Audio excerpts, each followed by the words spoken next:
Hello mes lapins et bienvenue dans cet épisode 5 de la saga Musha, chantre de l'Art Nouveau. Je le redis, je ne vais pas rabâcher ce que j'ai dit dans les 4 précédents épisodes pour que ça ne soit pas pénible pour ceux qui les ont déjà vus. Juste vite fait en passant, on a vu ce qu'était la Belle Époque. On a vu justement, on a commencé à effleurer un petit peu ses origines, les origines qu'ont l'Art Nouveau. Et dans cet épisode aujourd'hui, je vais vous expliquer que même si on considère que les origines de l'Art Nouveau, eh bien, c'est avant tout la France et la Belgique, eh bien, il ne faut pas oublier qu'en fait, ça trouve énormément sa source dans le mouvement Art and Craft anglais. Mais c'est parti, je vous explique tout ça dans cet épisode.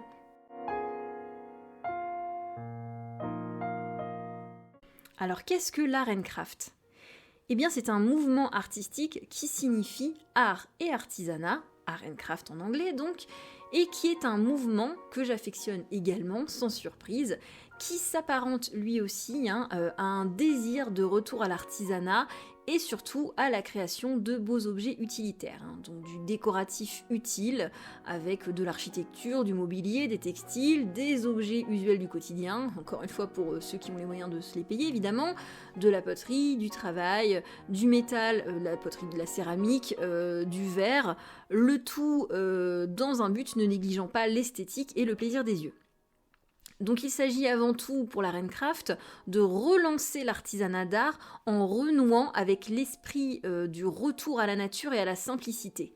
C'est vraiment l'émergence de tout un renouveau du design qui veut s'exprimer au travers de ce mouvement.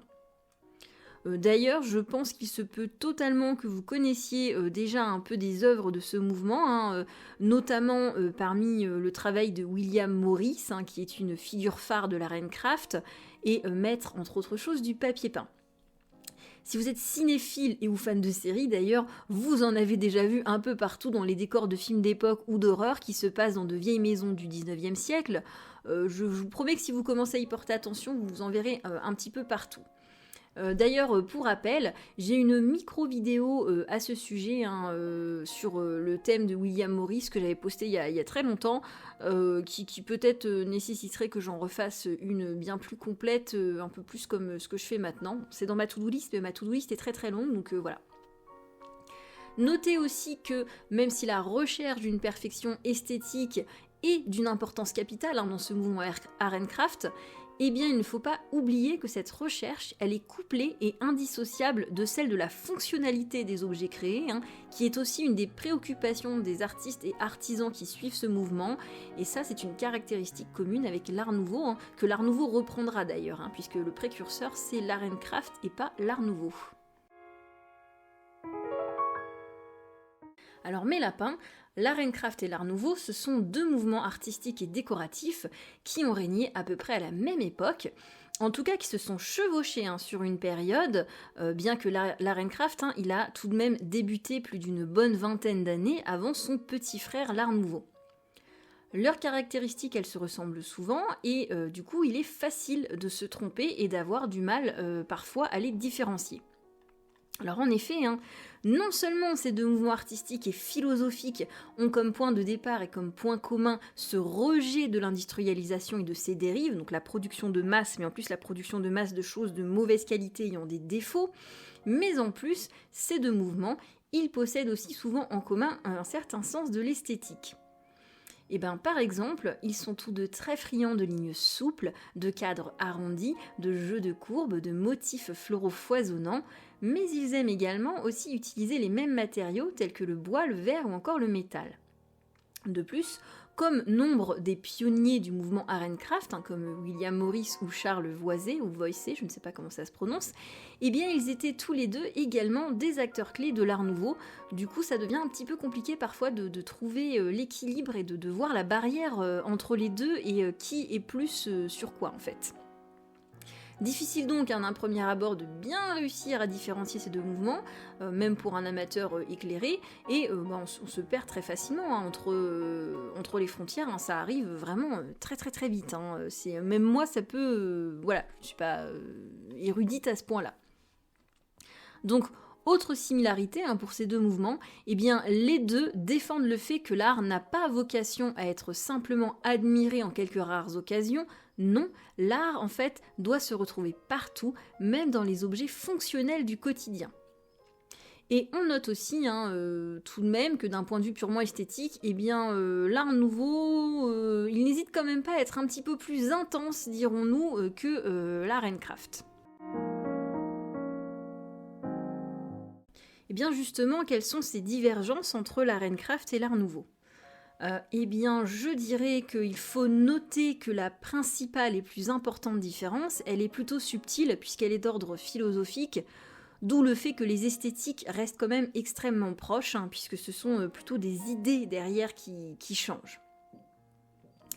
Alors que les deux styles se tournent tous les deux vers le passé, entendez un passé sans industrialisation de masse, eh bien l'art nouveau, quant à lui, n'en reste pas moins un mouvement beaucoup plus progressiste et tourné vers l'avenir, d'où son nom d'ailleurs, contrairement à l'art and craft.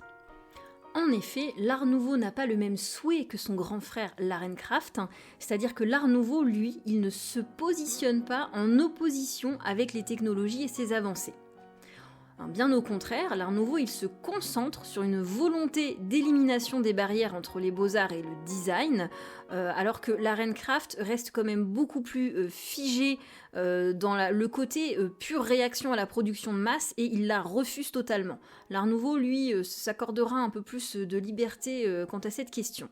Encore une fois, l'art nouveau, ça sera dans un sens d'industrialisation, pas de masse, mais à des réouvertures d'ateliers avec des ouvriers artisans, évidemment des productions moins massives, mais des productions aussi de qualité sans les défauts de la production de masse. Je ne sais pas si je suis très claire, n'hésitez pas à me le dire si ça n'est pas le cas. De plus, un autre fait qu'il faut noter, l'art nouveau il s'engage beaucoup plus en théorie à créer un art populaire, comprenez un art pour tous, ce qui signifie que les artistes s'engagent à trouver et à fournir de la beauté dans tout ce qui nous entoure au quotidien. C'est vraiment l'art pour tous et l'art dans tout. Alors c'est dans la théorie bien sûr, parce que dans la pratique, tout le monde à l'époque ne peut pas se permettre de s'acheter du mobilier ou encore de faire construire sa demeure art nouveau. Mais cependant, il existe aussi dans la pratique cet accès à tous pour tous, ne serait-ce qu'avec les entrées de métro dessinées par exemple par Guimard, les affiches, dont celle de Mucha, qui sont offertes au regard de tous dans la rue. Ok, c'est le principe de la publicité, mais on peut citer encore par exemple la construction du castel Béranger, qui au départ était destiné à être des logements à tarifs modérés. Mais oui, évidemment ça n'est plus le cas actuellement, bien sûr, sans surprise. On peut citer encore les artistes de l'école de Nancy, parmi les plus connus, avec Émile Gallet, Louis Majorel, Antonin Daume, Victor Prouvé, Jacques Gruber et Eugène Vallin, qui se tourneront vers des recherches et des techniques pour mettre en œuvre dans leurs usines une production réellement plus industrielle afin de produire plus, mais toujours de qualité et à prix légèrement moins onéreux pour justement un accès plus démocratique de leurs produits. Donc il y a des projets, il y a des tentatives réelles d'appliquer cette volonté d'accessibilité dans l'art nouveau en fait.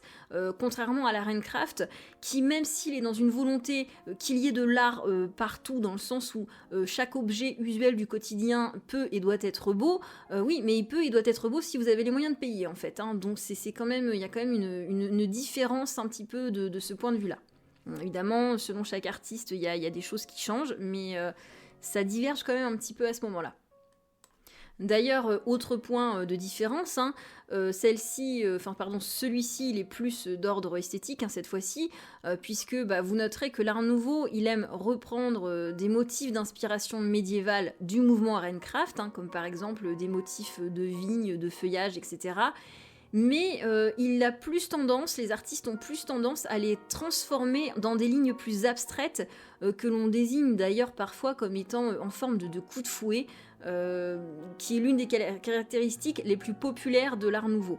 Donc quand même il y a une petite différence, on colle un peu moins au réel, à la tradition, et on se permet des choses peut-être un peu plus neuve et quelque part un petit peu plus abstraite en fait. Donc c'est aussi une des différences esthétiques entre les deux mouvements.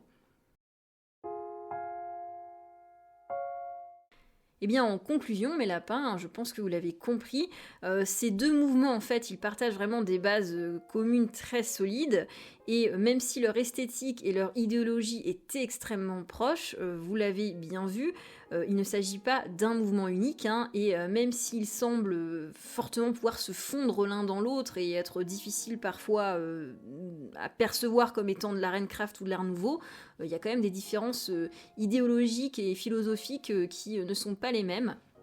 Et donc l'Arencraft, on le redit, c'est le précurseur de l'Art Nouveau. Ça commence vraiment avant et ça apporte quand même une base très solide pour les créateurs d'Art Nouveau. Dans le prochain épisode, le 6e déjà, je vous offrirai un petit bonus complet sur l'Arencraft, parce que c'est un mouvement très intéressant avec des œuvres phares que vous connaissez d'ailleurs déjà peut-être en partie. Et puis je reprendrai également le mois prochain avec un épisode 7 qui sera dédié entièrement à l'Art Nouveau. Cette fois-ci, on verra que c'est un art total et un art qui n'a pas trop connu les frontières.